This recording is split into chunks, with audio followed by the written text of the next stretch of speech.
A long time ago, Japan was a land of warriors. These warriors were called samurai. For many years, they fought for powerful families. They followed a strict code of honor called Bushido.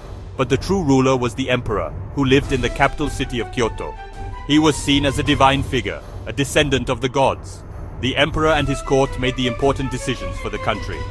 The samurai were their swords and their shields, loyal servants who carried out their orders and protected their lands from enemies. This system worked for centuries, with power centered around the imperial court and its noble families. Everything started to change with a man named Minamoto no Yoritomo. He was a very strong and clever leader from a powerful samurai clan. He led his clan in a great war against their rivals, the Taira clan. This conflict was known as the Genpei War. It was a long and bloody struggle that spread across Japan. Yoritomo was a brilliant military strategist. He knew how to inspire his men and how to defeat his enemies on the battlefield. After many years of fighting, his forces were victorious. He had finally defeated the Taira and became the most powerful man in all of Japan. After winning the war, Yoritomo did something new. He did not want to just serve the emperor in Kyoto. He wanted to rule the country himself. In the year 1192, the emperor gave him a special title. He was named the Sei Taishogun, which means great general who subdues the barbarians. We just call this title Shogun. Yoritomo set up his own government far away from the emperor's court. He chose a small coastal town called Kamakura for his capital. This was the beginning of Japan's first samurai government, the Kamakura shogunate. It was a new kind of rule for Japan. From his base in Kamakura, Yoritomo created a system where the samurai were in control. The emperor was still in Kyoto, and he was still respected as a god, but he had no real political power anymore. The shogun and his government made all the important decisions about laws, taxes, and war.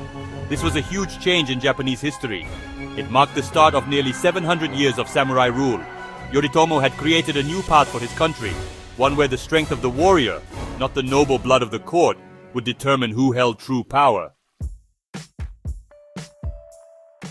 The new government created by Minamoto no Yoritomo changed Japan forever. Before him, the emperor and the nobles in Kyoto were the center of power. They owned most of the land and made all the rules. The samurai were simply their employees, the military arm of the court. But Yoritomo turned this system upside down. He established a clear separation between the imperial court and his military government, the Bakufu. The emperor became a symbol, a spiritual leader for the nation, but the shogun became the practical, day-to-day ruler of the country. This new order put the warrior class at the very top of society. Under the Kamakura shogunate, the samurai class grew stronger and more organized. Yoritomo appointed his most loyal followers to important positions across the country. These men were called shugo, or constables, and jito, or stewards. The shugo were responsible for keeping the peace and military matters in each province. The jito were in charge of managing the large estates, collecting taxes, and making sure the shogun's government received its share. This network of loyal samurai ensured that the shogun's authority was felt in every corner of Japan, creating a strong, centralized military government that could enforce its will. The life of a samurai was defined by loyalty and duty. Their entire world was built on a strict hierarchy. A samurai was expected to be absolutely loyal to his lord, known as a daimyo. He would fight and die for his daimyo without question. This relationship was the foundation of the entire feudal system. In return for his service, a samurai received land or a payment of rice. This system ensured that powerful lords always had a dedicated army ready to fight. The culture of the samurai, with its emphasis on honor, bravery, and discipline, became the dominant culture of Japan during this long period of military rule. While the samurai ruled, the emperor's role became almost purely ceremonial. He continued to live in his palace in Kyoto, surrounded by his court nobles. He performed important religious rituals, and was seen as the connection between the people and the gods. This was a very important job, and the Japanese people continued to respect and revere him deeply. However, he had no say in how the country was run. The shogun and his government in Kamakura made all the laws, commanded the armies, and controlled the nation's wealth. For centuries, this dual system of government, a symbolic emperor in Kyoto and a powerful shogun elsewhere, defined the political landscape of Japan. The Kamakura shogunate faced its greatest test in the late 13th century. At that time, the Mongol Empire, led by Kublai Khan, was the most powerful force in the world. After conquering China and Korea, the Khan turned his eyes toward Japan. He sent messengers demanding that Japan submit to his rule. The shogun's government in Kamakura refused. They would not bow to a foreign ruler. In response, Kublai Khan prepared a massive invasion. In 1274, a huge fleet of Mongol, Chinese, and Korean ships with tens of thousands of soldiers sailed across the sea to Japan. The samurai warriors fought bravely to defend their homeland. They were skilled fighters, but they had never faced an enemy like the Mongols. The invaders used new weapons, like exploding bombs, and fought in large, organized formations. The samurai were used to one-on-one duels. The fighting was fierce, especially on the beaches of Hakata Bay in northern Kyushu. The samurai managed to hold back the invaders, preventing them from advancing far inland. Just when the situation looked desperate, a powerful storm struck. A massive typhoon swept through the bay, destroying hundreds of Mongol ships and forcing the invading army to retreat. Kublai Khan was not a man who accepted defeat. 7 years later, in 1281, he sent an even larger invasion force. This time, it was one of the biggest naval fleets in world history. The Japanese were better prepared. They had spent years building a long stone wall along the coast of Hakata Bay to protect themselves. For weeks, the samurai defenders fought desperately against the massive Mongol army. Once again, just as the Japanese defenses were beginning to weaken, history repeated itself. A second, even more powerful typhoon slammed into the coast. The storm was so strong that it completely destroyed the Mongol fleet. The Japanese people believed these storms were a miracle. They called them kamikaze, which means divine wind. They believed the gods had sent the winds to protect Japan from the invaders. While the invasions were a great military victory, they came at a huge cost. Defending the country was very expensive. The shogunate had to pay for the soldiers, the new walls, and the coastal patrol. However, there was no new land or wealth to give to the samurai who had fought so bravely. Many samurai became poor and angry with the government. This discontent weakened the Kamakura shogunate, and in 1333, it finally collapsed, ending Japan's first era of samurai rule. After the fall of the Kamakura shogunate, a new samurai government was formed. It was called the Muromachi shogunate, named after the district in Kyoto where its leaders lived. This new government was led by the Ashikaga clan. Unlike the Kamakura shoguns, the Ashikaga rulers were not as strong or as organized. They struggled to control the powerful regional lords, the daimyo. These daimyo grew more and more independent. They built strong castles, raised their own private armies of samurai, and began to fight amongst themselves for more land and power. The authority of the shogun became weaker and weaker over time. This weakness eventually led to a complete breakdown of central authority. In 1467, a major conflict called the Onin War broke out in the capital city of Kyoto. The war was a dispute over who would become the next shogun, but it quickly grew into a nationwide struggle between powerful daimyo clans. The fighting destroyed much of Kyoto and showed everyone that the shogun was powerless to stop it. This war marked the beginning of a new, chaotic era in Japanese history. It is known as the Sengoku period, or the Age of Warring States. It was a time of constant conflict and social upheaval. During the Sengoku period, Japan was not one unified country. It was divided into dozens of small territories, each ruled by a powerful daimyo. These warlords were in a constant state of war with their neighbors. The old rules of loyalty and honor were often forgotten. It was an age where the strong devoured the weak. Ambitious men could rise from low positions to become powerful rulers through military skill and cunning. Betrayal was common, as samurai would switch their allegiance to a stronger lord or even try to overthrow their own master. It was a dark and violent time for the people of Japan. Despite the constant warfare, the Sengoku period was also a time of significant change. New military tactics and technologies were introduced, including firearms brought to Japan by Portuguese traders. Castles became larger and more complex, designed to withstand long sieges. The economy also grew, as daimyo encouraged trade and agriculture in their domains to fund their armies. This chaotic and violent century of conflict tested the spirit of the Japanese people, but it also set the stage for the emergence of three extraordinary leaders who would finally bring the long period of war to an end and unify the nation once again. Out of the chaos of the Sengoku period, one powerful daimyo began to rise above the rest. His name was Oda Nobunaga. He was a brilliant but ruthless leader from a small province. Nobunaga was a master of military strategy and was one of the first to understand the power of firearms.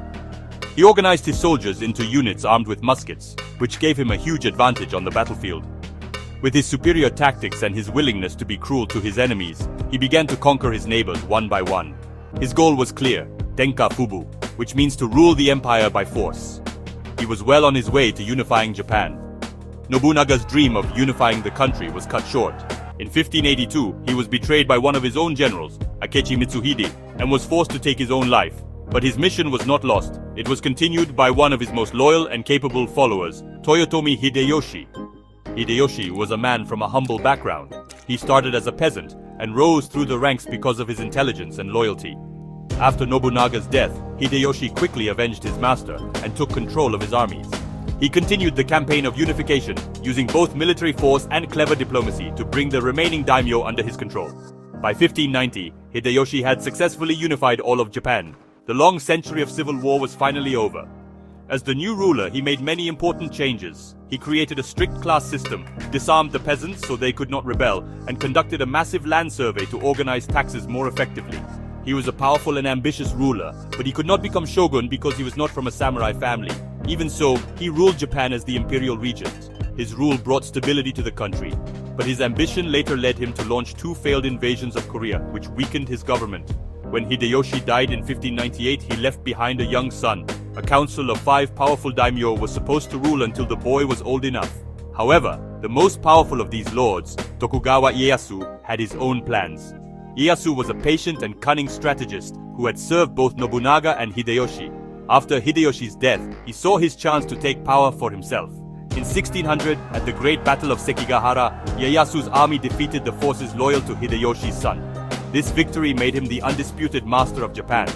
3 years later, in 1603, the emperor named him shogun, and he established the Tokugawa shogunate, which would rule Japan for over 250 years.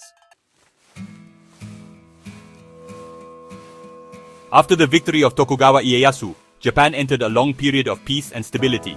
This era is known as the Edo period because the new shogun moved the capital to a city called Edo, which is now modern-day Tokyo. The Tokugawa shogunate created a very strict and orderly society to make sure that no more wars would happen. Society was divided into 4 main classes. At the top were the samurai warriors, who were the rulers. Below them were the farmers, who produced the food. Then came the artisans, who made goods like swords and pottery. At the bottom were the merchants, who bought and sold things. It was very difficult to change your class. To maintain control, the shogunate implemented a policy called Sankin Kotai, or alternate attendance. This policy required every daimyo to live in Edo for 1 year, and then in their own domain for the next year.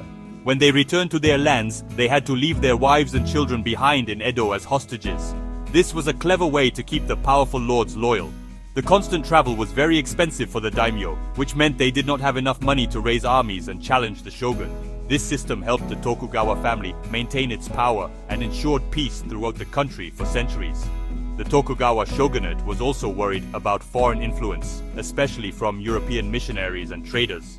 They feared that Christianity could destabilize their society and that foreign powers might try to colonize Japan. To prevent this, they implemented a policy of national isolation called sakoku. Almost all foreigners were expelled from the country. Japanese people were forbidden from leaving, and those who were already abroad were not allowed to return. For over 200 years, Japan was almost completely closed off from the rest of the world. The only limited trade allowed was with the Dutch and Chinese through a small island in Nagasaki harbor. This long period of peace and isolation allowed a unique Japanese culture to flourish. Without wars to fight, many samurai became bureaucrats and scholars.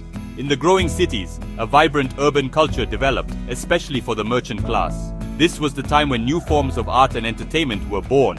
Kabuki theater, with its dramatic stories and colorful costumes, became very popular. Woodblock prints called ukiyo-e, which showed scenes from everyday life, became a famous art form. And the simple, beautiful poetry of haiku was perfected by masters like Matsuo Basho. The Edo period was a time of great cultural creativity and internal development. For more than 2 centuries, Japan lived in peaceful isolation. The Tokugawa shogunate's sakoku policy had successfully kept the outside world away. The Japanese people lived their lives without much knowledge of the great changes happening in Europe and America, such as the Industrial Revolution. This long, quiet period came to a sudden and dramatic end in July 1853. On that day, a fleet of 4 large American warships sailed into Edo Bay. These ships were powered by steam and were painted black with tar to protect their wood. The Japanese had never seen anything like them, and they called them the Kurofun, or the Black Ships. The ships were commanded by Commodore Matthew Perry of the United States Navy. He carried a letter from the American President, Millard Fillmore. The letter had a simple but firm request. Japan must open its borders to trade with the United States. Perry did not come to ask politely. His warships were equipped with powerful cannons, and he made a show of their military strength. He made it clear that if Japan refused, the United States was prepared to use force. He promised to return the following year with an even larger fleet to receive Japan's answer. This event sent a shockwave through the entire country. The leaders of the Tokugawa shogunate were thrown into a state of panic and confusion. They did not know what to do. They knew that their country was far behind the West in military technology. The samurai still fought with swords and spears, and their cannons were old and weak. They could not possibly win a war against the powerful American Navy. Some leaders wanted to fight to protect Japan's honor and traditions. Others argued that it was better to give in to the American demands to avoid a destructive war. The country was deeply divided, and the shogun's authority was severely weakened. As promised, Commodore Perry returned in 1854 with a larger squadron of 9 warships. The shogunate, seeing no other choice, agreed to sign a treaty. The Convention of Kanagawa opened 2 Japanese ports to American ships for supplies and trade. It also established an American consulate in Japan. Soon after, Japan was forced to sign similar treaties with Britain, Russia, and other European powers. These treaties were very unequal and favored the Western nations. The arrival of the black ships had forcibly ended Japan's long isolation. It was a moment of national humiliation that would trigger a revolution and change the course of Japanese history forever. The forced opening of Japan caused great anger and turmoil. Many powerful samurai lords felt that the Tokugawa shogunate had failed the country by signing the unequal treaties with the Western powers. They believed the shogun was weak and could no longer protect Japan. A powerful movement began to grow with the slogan Sono Joa, which means revere the emperor, expel the barbarians. These samurai wanted to overthrow the shogun, restore the emperor to real political power, and build a new, stronger Japan that could stand up to the West. This movement gained support, especially from powerful domains in the south, like Satsuma and Choshu. In 1868, the anti-Tokugawa forces finally succeeded. They marched on Kyoto and Edo, and the last shogun, Tokugawa Yoshinobu, agreed to step down. This event is known as the Meiji Restoration. Meiji means enlightened rule, and it was the name chosen for the reign of the young emperor Mutsuhito. The restoration was not just a change in government, it was a revolution. The capital was moved from Kyoto to Edo, which was renamed Tokyo, meaning Eastern Capital. For the first time in nearly 700 years, the emperor was once again the true ruler of Japan, at least in name. The real power was held by the group of young, ambitious samurai who had led the revolution. The new Meiji leaders knew that to survive, Japan had to become like the Western powers. They began a program of rapid modernization and industrialization with incredible speed and determination. Their goal was Fukoku Kyohei, or enrich the country, strengthen the army. They sent missions to Europe and the United States to study everything from government and industry to education and military tactics. They abolished the old feudal class system. The samurai lost their special status, their right to carry swords, and their traditional stipends. A modern, European-style conscript army was created, where all men, not just samurai, were required to serve. The changes were dramatic and affected every part of Japanese life. The government built railways, telegraph lines, and modern factories.